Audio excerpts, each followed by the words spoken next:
உள்ளாட்சி தேர்தலில் வெற்றி பெற்று நாங்கள் 2 ஆண்டு காலமாக புறக்கணிக்கப்படுகிறோம். அனைவரும் 10 பேரும் மாமன்ற உறுப்பினர்களும் பெரும்பான்மையான மாமன்ற உறுப்பினர்கள் திராவிட முன்னேற்ற கழகத்தால் அறியப்பட்டு உதயசூரியன் சின்னத்தில் பெருவாரியான வாக்குகள் வித்தியாசத்தில் வெற்றி பெற்ற மாமன்ற உறுப்பினர்கள் அனைவரும் வார்டுகளில் எந்தவித அடிப்படை வசதிகளும் செய்து கொடுக்க முடியாமல் புறக்கணிக்கப்படுகிறோம். மேயர் அவர்களின் தான் தோன்றித்தனமான இனத்தால் புறக்கணிக்கப்படுகிறோம். இதற்கு என்ன வழி? நாங்கள் அனைவரும் எங்களுக்கும் குடும்பம் இருக்கிறது.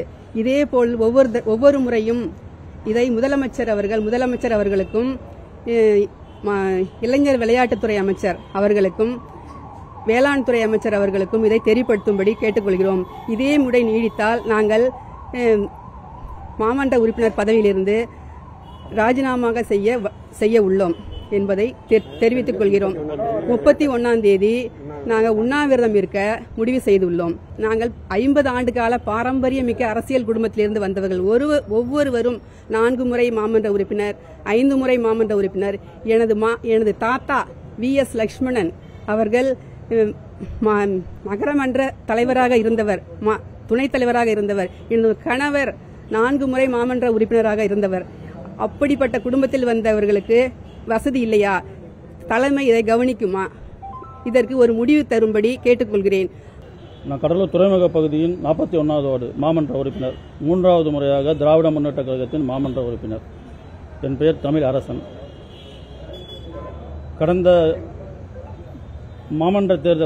மாமன்ற மேயர் தேர்தல் நடந்து முடிந்த தேதியிலிருந்து இன்று வரை எங்கள் 10 வார்டுகளுக்கும் எந்தவிதமான அடிப்படை வசதியும் இன்று வரை செய்து தரப்படவில்லை என்பதை மிகவும் வருத்தத்தோடு தெரிவித்துக் கொள்கிறோம்.